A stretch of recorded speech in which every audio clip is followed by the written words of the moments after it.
1959 онд хавар шаардсан. Тэгээд ч бас овоо гэдэг юм шаардсан та. Тэгээд үндсэндээ одоо тэр эмчилгээ удаад их хийдэг байсан шүү дээ. Алхол гэдэг нэг тийм зүгээр одоо эдийн витамин тийм уудаг. 9 сахар иддэг.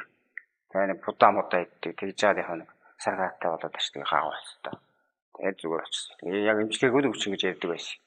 За тэгээд бид нар бас аав маань одоо 2 удаа шарлсан гэдгийг хүүхэд байхасаа л халдварч шар гэдэг шпресний шар гэдэг монголчууд та 2 удаа шарлсан одоо буурлаж минь одоо 3 удаа 4 удаа шарлж исэн гэдэг ингээд нөгөө хүүхэд байхаас эхлээл энэ талаар мэддэг байсан. Сүүлд нь бас ахаад 65 оны намар бас шарлсан.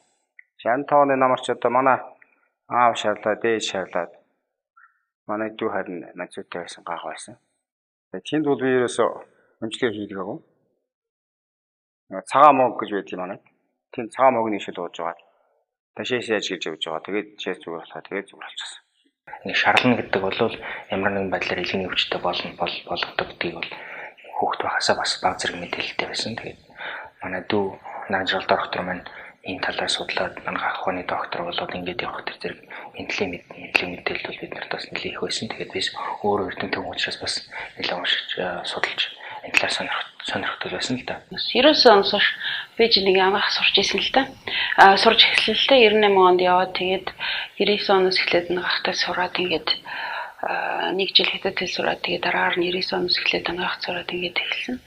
Тэгээд яг анагаах сурж байгаагийн хэрээр одоо тэр анагаахын талаар мэдлэг олж авахын хэрээр бол яхахгүй одоо илүү их өвчтэй хүмүүстэй эсвэл нөгөө талаасаа болохоор бол Монголоос өвчтэй хүмүүс над дээр их очдөг байсан. Ээж маань ингээд насаараа бас цусны донор хийжсэн эрүүл мэндийн салбарт ажилладаг хүн, совлогч хүн. Би ч одоо 80 оноос 96 он хүртэл донор нэгдүгээр бүлгийн цустайгаа донор хийжсэн. Тэгээд яг эмнэлгийн байгууллагад ажиллаж байсан болохоор сардаа бид нараас ямар ч гэсэн нэг удаа цус авдаг. Тэр цусаа бол одоо би амьтанд буюу үлдэж явж байгаа гэж ард түмэд буюу үлдэж явж байгаа гэж тухай үедээ бодож байсан. Одоо Монгол дамралтаараа ирэхдээ бол ээж аваагаа бас юу ах хэрэгтэй юм байна. Одоо бас нэг жилдээ ганцууд ажилласан эмнэлэгт үзүүлчих явах хэрэгтэй юм байна. Эмчилгээ шинжилгээнүүдийн нөхөх хэрэгтэй юм гэдэг ингээд шинжилгээг төгсөн чинь 6 онд хавдраар шинжилгээ хийлгээд С вирустэй гэдгээл мэдсэн зүгээр одоо нэмэх гэсэн тийм юутай гарсан. Тэгээд охин лугаа ерөөсө 20 хоногийн дараа яваад очиод С вирустэй идэвхжил нь бол одоохондоо гайгүй байна гэсэн унш гараад эргэж ирсэн хоёулаа нөхөртөөгөө хоёулаа очиж хийлгсэн нөхрийнхээ маань бол бас асуудалтай байна. Ер нь түргэн хугацаанд бас эмчилгээ хөдөлгөд гэмгүй гэсэн боловч тэр үедээ бас эмчилгээнд орж чадаагүй. Ер нь тэгээд тэрнээс хойш бол огт мэдлэгээ явж байгаа. Тэгээд сүүлдээ нэг шинжилгээ хийлгээд бол мэдгдсэн юм те. Гэдэг. Харин царай бол жоохон хаалдаг. Жоохон туухгайд бол байсан та. Элэг улаан байна гэдэг одоо манай жоохон байдалтай гэдэг байсан. 10 онд би дүүгээ нас ороод 12 11 онд аавыгаа нас орсны дараа бол за энэ манай нөхөр гэдэг хүн чинь элэгний вирустэй бас элэгний хатуурлын шинж тэмдэг орцсон байгаа гэж мэдрээд маш их ажиглаж өдөр тутам за энэ хүн яаж ийн гэдэг хамгийн бага хүн маань бол аавынхаа алгыг харцгаад энэ хараа ээж аавын алганы хэн улаацсан байна, алга нь улаацсан байна гэж хэлдэг байсан. Тэгэл тэр болгонд миний сэтгэл маш эмзэглэж, өөрөө эмнэлгийн хүн учраас маш их эмзэглэж, нөхрийгөө маш их ажиглаж, харж би энэ бол маш их затанж одоо үнэхээр бас юу яадаг, нүд нь үе үе их ногоорч тэгдэг байсан. Ерөнхийдөө бол аавыг бол нэг жилдээ 2 удаа ямарч үс эмчт үзүүлээд, эмнэлэгт үзүүлээд элэгний хатуурлынхын зэргийн нэлээд сайн тодорхойлолоод явж байсан. Тэгээ 2011 онд бол ерөнхийдөө за одоо бол ерөөсөө эмчилгээ цаашаа дахиж хүлээх ерөөсөө боломжгүй боллоо. Ямар ч үсэн одоо бол нийт яралтай эмчилүүлэх хэрэгтэй боллоо гэсэн тийм нэг төвшөнд очсон. Тэгээд тэгээ яг тэр үед бол мэдээж нөгөө миний тэр хувь хүний амьдралтай холбоотойгоор ямар нэгэн байдлаар элэгний чиглэл рүү илүү сурах, элэгний чиглэлээр болж байгаа шинэ үйл явцыг уншиж мэддэг юм байсан мэн бас яг хэрэг болоод тэр үед яг тэгж шийдэх үед бол одоо шинээр Тлепривир, Пацепривир гэж хоёр юмнууд Америкт дөнгөж батлагдаад нэг 3 сар болж байхад за энэ эмчилгээг ямар ч байсан олж хийлгэе гэж ерөнхийдөө шийдвэр гаргаад Америкийн нэгдсэн улсад байгаа бүхэл юмыг судалж үзсэн. судалж үзээ. За энэ ерөөс хамгийн боломжтой байна гэд. Тэгээ аавыгаа 2012 оны 5 сарын дундуур энэ эмчилгээнд оруулсан. За аав маань бол бас энэ өвчнөө бас үндэ бол нэг тийм тоохгүй байсан л да. Ягаад гэвэл тэр зэрэг яг өөрт нь мэдрэгдээд яах юм байхгүй. Энэ тэгээ манайхан ч бол нөгөө яг тийм завьуртай яг чухал бол их мэдэхгүй байгаа юм л да.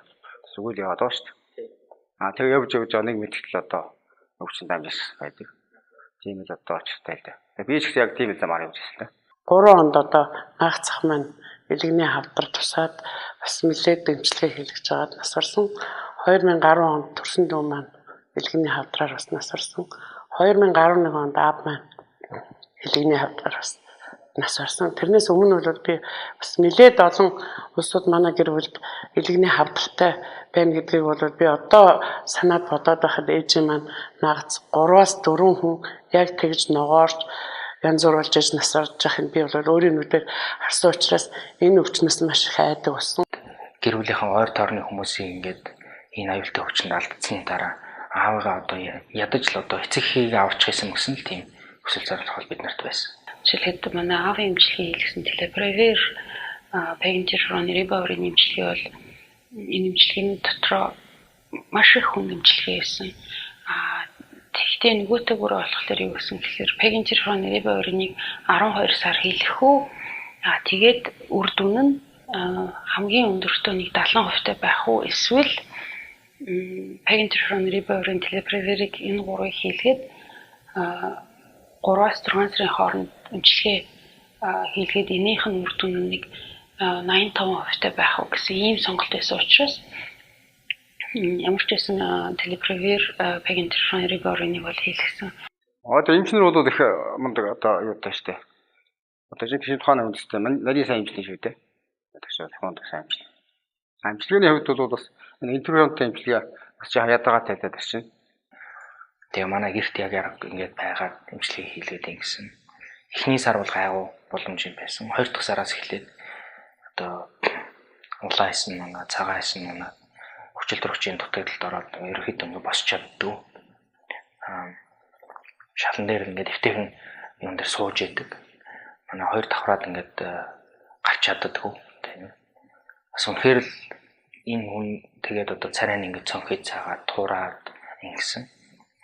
За гэхдээ яг бидний хувьд бол үнэхээр энийг хараад надад хэцүү байсан ч гэсэн шинжлэх ухаанд итгэжсэн итгэл үнэмшил байсан болох тэр зэрэг заав минь дэсэд гарах хэрэгтэй ингэх хэрэгтэй. Нэг гэрээс ингээ ойрхон 3 хүн ойрхон насаар суужраас надад энэ бол маш их хэцүү байдаг байсан. Тэгээ би одоо ханигаа алдчихвал бас яах вэ гэхэд маш их бодож нөхрөөгөө тэр эмчилгээ хийлгэж явах үед ч гэсэн надад уйлах, баярлах тийм үе бол зөндөө байсан. За яг нэг зүйл болохоор одоо ээжгээ тэр үед бол бид нар эмчлүүлж чадаагүй. Тэгээ ээж маань ч гэсэн өөрөө бас хийсэн. Нөхрөөгөө интервьюнтэй эмчилгээнд орж байгаа учраас ядрах баах тэр нэг нь одоо яг ээж нь бол болио аавыгаа хэтгэлээ эмчилүүлж авъя гэж хэлээд нөхрөөгөө эмчилүүлээд ирсэн. Ирээд бас 2-3 жил одоо энэ сайхан эмчилгээ гарахыг ер нь хүлээе. Бас янз бүрийн эмчилгээ гарч байгаа юм байна гэж хүлээж ирсэн. Ээжийн тухайд бол нэлээд тийм төвөгтэй байдалтай. Ягаад гэвэл нэгдүгээрт нь болохоор өөрөө ийм Пегентеронтэй эмчилгээг би ерөнхийдөө бол хийлгэж чадахгүй хаа, ерөнхийдөө хийлгэх дургүй байна гэд. Тэгээд ерөнхийдөө өвчтөн өөрөө ингээд дургүй байхад бол эмчилгээ хийх их төвөгтэй байдаг. Тийм болохоор өөрийнхөө саналыг нэлээд сайн сонссон. Тэгээд нөгөөтэйгөр болохоор ерөнхийдөө одоо нэг 3 жил, 2 жил хүлээх юм бол Пегентерон эмчилгээ тэр нь бол бүр илүү их хүрдэнтэй эмчилгээ гарч ирэх магадлалтай байгаа судалгаанууд ингээ явж байгаа гэж мэдчихсэн учраас за яг одоохондоо тэгвэл байжээ да тэр Пегентерон эмчилгээ гарч ирэхлээр ерөнхийдөө энэ эмчилгээнд л оруулж эмчилүүлээ гэсэн байдлаар шийдвэр гарсан. Тэгээд ээжиг бол одоо болтлоо эмчилгээг хийлгээгүй одоо энэ эмчилгээ орж ирэхийг хүлээгээд ингэж байж байгаа. Тэгээд эмчилгээ хийлгэснээс одоо бол ингээд яаж яа шүү. Эмчилгээ хийлгэсний дараагаар бол тэр үедээ яг хүндээс одоо бол бүр одоо их гайгүй сайн болоод байгаа шүү. Энэ жил одоо өнгөрсөн бол эмчилгээний үдэн бол айгүй тод сайн мэдчихэж байгаа. Гарын хадгалсан. Тий, гарын хадгалсан одоо байхгүй тий. Тэгээд бүх юм бол хэцүүгээр болсон байна. Эмчилгээ дууссан 6 сар эмчилгээ 11 сар дууссан.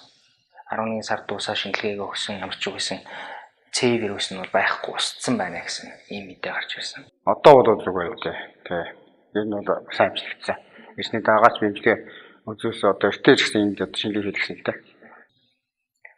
Гэхдээ нөгөө 3 сарын дараа дахиж үзээд одоо ингээд баталгаажуулах хэрэгтэй байдаг. Тэгээ ингээд баталгаажуулаад 2013 оны ихээр за одоо өөрийн танаа төгс эмчлэгдсэн байна. C вирусын устгажээ гэсэн ийм сайхан мэдээг авсан.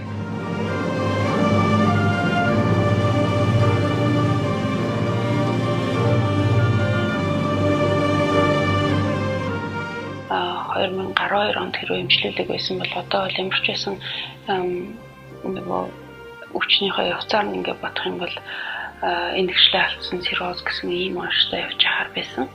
Надад сайнаар бодоход муугаар бодоход бол магадгүй өнөөдөр бид нартай хамт байхааргүй ийм байдалтай байсан. Яг өвчин маань болохоор хэрвээ тэнд ямар нэг юм хийж зогсоохгүй болвол ингээд цаашаа хүндрээ явчихдаг учраас тэр эмчилгээ бол харахгүй бидний амьдралд бол манай аавыг ингээд бид нартай хамт байлгаж байгааг бол хүчин зүйл байгаа.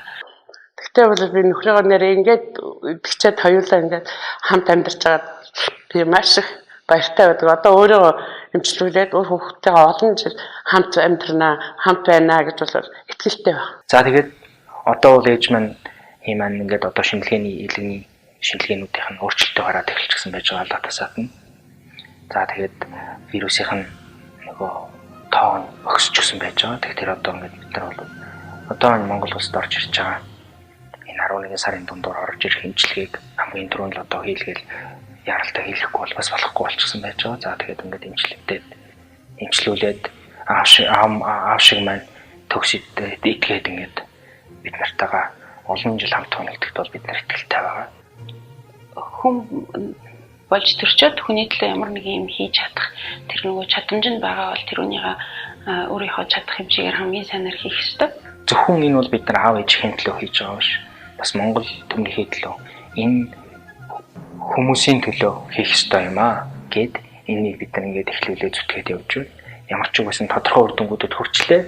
Одоо энэс цааш хийх юм зөндөө их байна. Тэгээд хийгээд энийг олон мянган одоо Монгол улсад 400 мянган хүн гепатит B, C, D вирусын халдвартай байгаа. Энэ хүмүүсийн амьдралд бидний амьдралд энэ болсон зүйлийг л энэ хүмүүсийн амьдралд бий болгох энэний төлөө бид нар чадах бүхнээ хийн. Энэ бол бидний одоо ард түмэндээ өөрсдөө аав ээжтэй бат одоо амлалт юм байна.